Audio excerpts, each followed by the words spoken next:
تو نوح علیہ السلام پہلے رسول ہیں.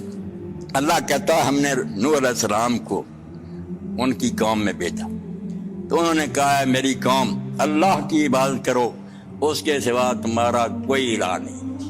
یہ اللہ کے پیغمبروں کی دعوت کا ایک ایسا نقطہ ہے جس میں کبھی اختلاف نہیں. سورہ شعراء پر جو نبی آیا نا، شروع اس نے اپنی دعوت یہاں سے شروع کی. اس لیے کوئی عالم ہو، کوئی درویش ہو، کوئی جماعت ہو جو اس کو بائی پاس کرتی ہے نا کہ اس کی بجائے اور باتیں کرو، اخلاق درست کرو، یہ ہو جاؤ، بالکل بے برکت، کوئی نتیجہ خیز نہیں، کوئی اس سے پھل نہیں ملے گا. ساری دنیا میں گمراہی کی بنیاد اور جڑ جو ہے، سن لیں میرے بھائی، وہ شرک چھوٹا جرم نہیں، اسی لیے بخشا نہیں جائے گا. اور شرک جو ہے جیسے مضمون بھی چوتائی صاحب نے ختم کیا کہ ہم نے تو اس کا چھوٹا سا مفہوم سمجھ لیا کہ اللہ کے سوا کسی سے مدد نہ مانگو.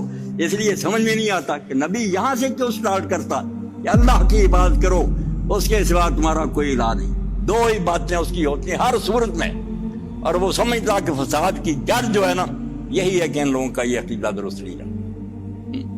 اب الہ اور عبادت کیا، میں سادہ لفظوں میں بیان کروں. عبادت ہے کہ ہر معاملے میں کسی کو اپنا آقا مان کر اس کی غلامی کرنا اور جو حکم ہوتے ہو ماننا، اور اپنے مالک کے سوا کسی سے تعلق نہیں رکھنا، اسی سے مانگنا، اسی کے دروازے پر جانا.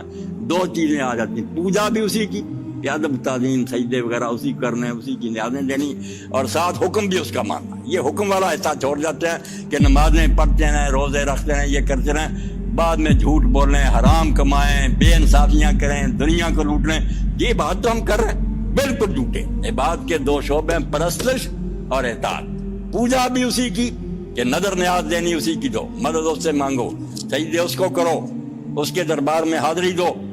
مگر اس کے مقابلے میں لوگ اور آستانے اور دربار بنا لیتے ہیں، وہاں جاتے ہیں، چڑھاوے چڑھاتے ہیں، مددیں مانگتے ہیں. پوجا میں بھی شرک شروع کر دیتے ہیں اور اطاعت میں بھی شرک شروع کرتے ہیں. اطاعت میں پہلے اپنا نفس ہی آ جاتا، میں اپنی مرضی کرتا ہوں، میں غلامی سے نکل گیا، میں نے تو خود مختاری کا دعویٰ کر لیا. اگر کہتا ہوں برادری یہ کہتی ہے، معاشرہ کہتا ہے، حکومت کہتی ہے، تو ان کی عبادت کرنے لگا، اللہ کی عبادت تو ختم ہوگی. اس لیے پیغمبر کہتا پہلا کلہاڑا جو ہے نا اس پر چلے گا کہ اللہ کے سوا تمہارا کوئی حاکم نہیں. الہ کے دونوں معنی، نہ پوجا کے لائق ہے کوئی، نہ حکم ماننے کے لائق. تو اللہ کے پیغمبر جب اس کو درست کر دیتے ہیں، ساری لائن کلیئر ہو جاتی ہے، انجن پٹری پر چلنے لگتا. ورنہ جب تک شرک کا کوئی جرثومہ دماغ میں موجود ہے نا، بھائی آپ اس کو قیامت کا بیان کریں، جو مرضی رہے، وہ کہے گا یار یہ کیا باتیں کر رہے ہیں. میرے چھڑانے والے بہت ہیں، بزرگوں کا میں عقید مند ہوں. ان کے جو دھوبی کا یہ حال ہے کہ قبر میں فرشتے آ گئے تھے، جو کپڑے دھوتا تھا پیر صاحب کے، تو فرشتے آئے صاحب، انہوں نے کہا ہم نہیں کوئی جانتے، نہ اللہ کا پتہ ہے نہ رسول کا، نہ ہم تو شیخ عبد القادر کو جانتے ہیں. انہوں نے کہا بھائی صحیح جواب دے. ابھی وہ کہہ ہی رہے تھے تو شیخ صاحب آ گئے. انہوں نے کہا کیا پوچھتے ہو؟ کہا یہ بکاؤ، جاؤ کام کرو، میرے دھوبی سے سوال کرتے پھرتے. تو جب گئے انہوں نے کہا اللہ میاں اس نے تو حساب ہی نہیں لینے دیا. تو اللہ میاں نے کہا صرف یہی کہا تھا کہ یہاں سے چلے جاؤ، یا کہہ دیا تھا پھر کبھی زمین پر آنا ہی نہیں. کہا یہ نہیں کہا پھر بھی شکر ہے کہ محکمہ کیمرہ کیا اللہ کے ساتھ نعرہ غوثیہ یا غوث آپ. یہ مسجدوں میں ہوتا ہے، کتابیں لکھی ہوئی ہیں گلدستہ کرامات. تو جب تک ایسے کیڑے دماغ میں ہیں، کیوں بندہ خدا کی بات کرے گا؟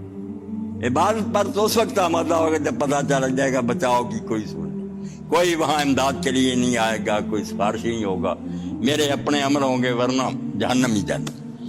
اس لیے اللہ کے رسول آ کر پہلے کہتے ہیں صرف اللہ کی پوجا کر، اس کا حکم مان، اس کے سوا تیرا نہ کوئی مشکل کشا ہے، نہ تیرا کوئی فرمانروار حاکم ہے.